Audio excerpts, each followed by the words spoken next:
We want to welcome Homeland Security Secretary John Kelly, who joins us from Oceanside, California, following a tour of the U.S.-Mexican border. Mr. Secretary, I want to start with the government, which is going to run out of money next week. One of the items of debate is the president wants money for the border wall. Is a border wall so important right now that it's worth risking a government shutdown? Well, I certainly think the border wall is essential, as do almost everyone that lives along the border. So yes, I think it's certainly worth hard negotiation over. We have tremendous threats, whether it's drugs, people, potential terrorists coming up from the south, and some type of a barrier, an effective barrier, backed up by the brave and very effective men and women of DHS, I believe is essential. Of all the possible solutions to deal with the illegal immigration problem, is the border wall the number one thing you would pick if you could pick any solution? Well, there's no silver bullet solution to any of this. I really do wish that the Congress would really join together in a bipartisan way and figure out these incredibly complex immigration laws and make some decisions on how to deal with those that are here illegally and behaving themselves. But a border wall, security wall, technology, patrolling, all of that's very effective. But just as effective, I think, and just as important, is us helping reduce the amount of crime in Mexico and Central America because of the drug demand in our country. That is really the number one fuel of the problem. Is there something, based on your tour there, that the members of Congress should see or should know to move a little faster on the legislation you'd like to see them putting forward? I don't think there's an awful lot that gets solved very well in Washington, D.C. But if you come out here, as I do, as I say, to kick the tires and maybe take a look behind the dumpsters and talk to the people that they're actually doing the work on the border, they will tell you, that is to say, the Customs and Border Protection people, ICE people, local law enforcement, they will tell you a wall of some type is essential to the work that they do.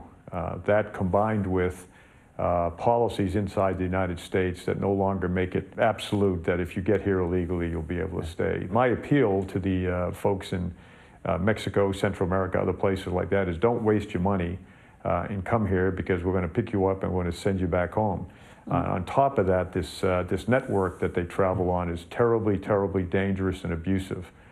To me, this is a human rights issue, to keep people in their homes, in their communities in Central America and other parts of the world. Let me ask you about those who are here. They've broken the law by being in the United States illegally, but they are not in the category, as the president called them, of being bad dudes.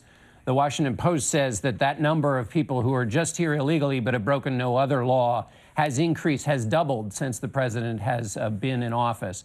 So it sounds like, they don't fit in the category of bad dudes, but they're being deported anyway. The way we are doing our business is that the ICE officials will establish or will go after targeted individuals, develop target packages, and then go after them. Now, if people who are here illegally fall into our hands, incidental to those knock and talks, as an example, just the other day I was talking to some ICE agents up in El Paso, and they said, typically when they go into these homes or these places looking for the person that they've targeted, there'll oftentimes be 5, 6, 7 other people. And of course, by the way they do their jobs, they then ask those people who they are, and if they can't produce some form of proof that they're here legally or that they're U.S. citizens, then they could be taken into custody.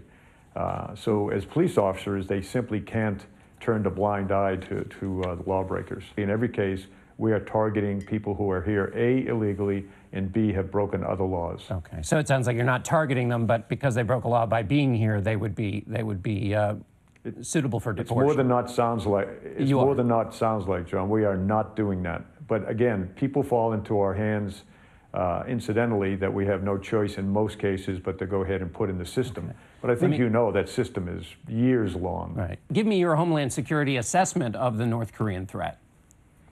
Well, so long as they're on the other side of the world without a missile and a nuclear weapon to deliver against the United States, they're not much threat right now, except in the world of cyber. They're pretty aggressive when they want to be in cyber.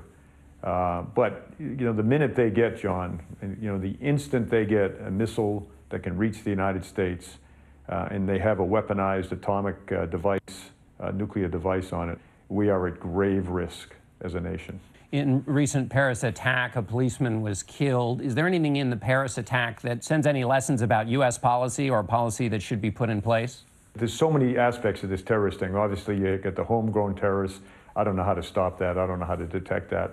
You got other terrorist threats that come across the border. I believe in the case of the murderer of the in the Paris shooting, I believe he was homegrown. But again, there are so many threats that come in from across border, and it's essential, absolutely, to control one's border. The other thing, John, that has me keeps me literally awake at night is the threat against aviation. We know that would be the Super Bowl for the terrorists to knock down an airplane in flight, particularly if it was full of Americans. We have taken measures overseas to reduce that threat, but it's something I watch every day, ask 4 or 5 times a day, because there are a number of plots that we're watching very, very closely. They're very sophisticated. They're very threatening.